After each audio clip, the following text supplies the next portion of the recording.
The Crusader A1 Spirit is a combat bomber ship designed to, well, bomb things. Its selling point is the 10 size 5 bombs which shake the floor and ships around it when they go off. This is the second bombing ship flyable in Star Citizen, made by the same manufacturer as the other. It has a very nice interior and definitely goes with the whole Crusader feeling. It can fly away pretty quick, making for good flybys. The targeting system in the bomber can sometimes be a little off, but with a little time flying it, you can make sense of it and get 100% accuracy with the bombs. I will explain how this works later on in the video though. There are 3 Spirit ships, the other 2 being a passenger ship and a medium freight, basically a cargo ship, the freight one is. The only one that is flyable at the moment is the A1 variant though, the bomber. The A1 has 0 cargo space at the moment, and the only one which has cargo space is the medium freight one. It can still hold a ground vehicle though. Now, this ship only did literally just come out, so some of the information may not be 100% correct, so don't question me if I say some stuff that's a bit off. That's enough talking though, so now time for the ship tour.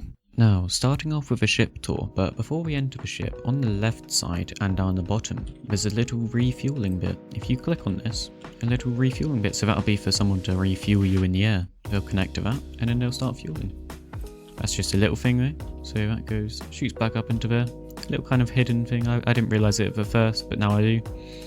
But you go towards the back of a ship, this is the only entrance, and opening this up, it's a nice sized ramp. Inside of here, you can get a kind of like a Nox up here, or a Drake Dragonfly, or a hover quad. I'm pretty sure I have a hover quad fit in here. I'll show a little video of it if I have one, but I don't think it fit in the best, so it doesn't really matter. Anyway, so that closes back up behind us nicely. We enter into kind of an airlock station, and to the right side and the left side we have a few modules. These open up just through the buttons just here. Not very interesting, but they're there, it's pretty cool. There you go. And the left side. But now we go through a secondary kind of door. This opens up and this takes us into the bombing room. This is where all the bombs are stored. To the right side here, we have a computer screen which doesn't do anything at the moment, but we have kind of the bomb statuses just here. These also don't do anything at the moment, but it's a cool feature. Now, it's quite cool, but when you press this, it kind of flashes red, the bombs do. It's very nice. And the middle one is of course the night mode, kind of like stealth mode, just darkens everything down in a normal mode. This door here just closes up when you do this. It's like an extra security layer. It's very cool. But anyway, this is where all the 10 bombs are held, 5 either side. Nice size bombs, size 5. Fit in here very good. You walk along the front. Now you can't actually, when it's activated you could fall down this, but you can't walk out here when it's activated on your own because it closes back up as soon as you exit the pilot seat. Doesn't really matter. I was going to show it, but you can't really. That's it for that rainbow. Now we enter into a kind of secondary zone. This is where more modules are held. 2 on the right and 2 on the left. Nothing else in this room though. Then you go into the kind of main habitation zone and where the cockpit is. Now, straight to the right here, we have a shower and a toilet combined. It's very nice. Ooh, a little bit faster. And a mirror sink. It's a very nice little room. Closing this one up though. And on the left side, we have a nice kind of armor storage place. 2 of them to be exact. And if you've ever played Halo 4, you'll know what I mean here. But on the first mission, do you ever remember this scene? You know where you look up and pull it down? You'll know if you know. Tell me if you realise. To the right of this here, we have access to a weapon locker. 2 main weapons, 3 smaller weapons. This closes up, it's quite a nice addition. To the right side again, and we have 2 kind of miniature storage systems. These open up like this, you can put water or food in here. Nice worktop, hot drink dispenser, food, all the good stuff. On the left side again, we have a bed with a few kind of, you can activate these just here. Yeah, you can activate them back there and it kind of makes the bed go a little bit darker. And above this we have access to storage. There you go, external storage, personal storage. You could put whatever you want in here, for example a bottle.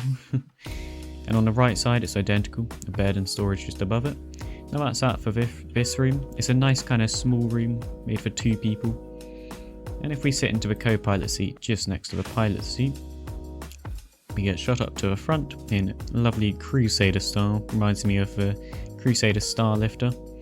But here, if we turn this on, well, if we don't turn it on, apparently it doesn't want to. But we have access to a few buttons, normally 2 LCD screens. And here, if you look out at the back, I'll try to put a ring around it, but you can see a turret just on the back top there.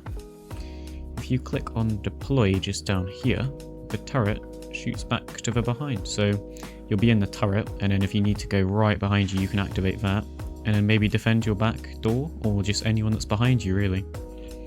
So you can see just here as well. If you enter the remote turret, yep, you can just see all this. That's it for the co-pilot seat though. So if I exit this one, again going back, and on the left side just here is the pilot seat. If we enter into this one, another shoot back. Just before I look at some stuff, the visibility of this ship, it's alright. You can see quite well above you and to your left and right, but it does get a little bit thin as you get further back. You cannot see below you, but overall it's quite decent. Not too bad, not too good. Here you get 2 LCD screens. You get quite a few buttons to play with. Just don't touch this middle one here. Self-destruct. Yeah, loads of buttons. Shields, all that stuff. And this is where you have access to the weapons. You get 4 M5A laser cannons. 2 of them on the side of the ship, just next to, just on top of the wings, and 2 below, just where you're sat. I will show a little thing of you shooting, and if you middle mouse click, you get access to the 7 or normally 10 bombs and 4 arrestor-free missiles. Now you only get 4 missiles, so do use them wisely, but 4's better than 0 is all I have to say. But this is it for a ship tour, and it's quite nice, very well designed, seeing as it's just been released, and all seems pretty complete. Anyway, that's that. Make sure to like and subscribe. Anywho, starting off with the price and overview of this ship, and it's not currently available as a starter package, but it is available as a standalone ship because it's just been released. This is for the prices of $210, €195 or £168. This is War Bond though, so it's new money, but you have a cheaper price if you're going to do it. But if you want to do it with store credits, it would be $240, €233 or £192. This isn't actually too bad to what I thought it would be, and you cannot rent this ship in game yet, but in some time you'll be able to buy it in game, and for some reason I feel like it'll be about 4 million-ish AUVC, but I'm probably going to be really wrong about that. Now, a quick overview of this ship, and I really like the overall design of it. It doesn't feel too cramped and everything is spread out nicely along the ship. Like you saw earlier though, it does have capabilities to hold a ground vehicle such as the hoverquad or Nox, although it's not made for this, so bear that in mind if you're going to do it and it might bug out. It's definitely viable to bring 1 if not 2 other people aboard, as there's another turret and you can find some way to have fun as a third person. As you may have seen though in the background footage at the moment, the bombing sites are not up to fixed standard, and I have tried searching up a fix to, like, you know where the red and the grey things are and it doesn't line up properly and all that stuff. Yeah, there's a lot of people have the same problem. I doubt this will last long though, so don't let it put you off buying it if you want it. The bombs feel really mighty when they hit the floor, and when they fix the targeting system it will be a beast to fly and ruin everyone. You do get 10 bombs, so there is plenty to use, and it took me quite a while to get through them all, to be honest. Honestly though, would I buy this thing? Hell yeah, it's so cool. You can decide by yourself, but I would definitely do it. Also, just a quick thanks to the 2 current people who have used my referral code. Big mood booster when I think about making videos. Thanks, and that's me, Duffer, out.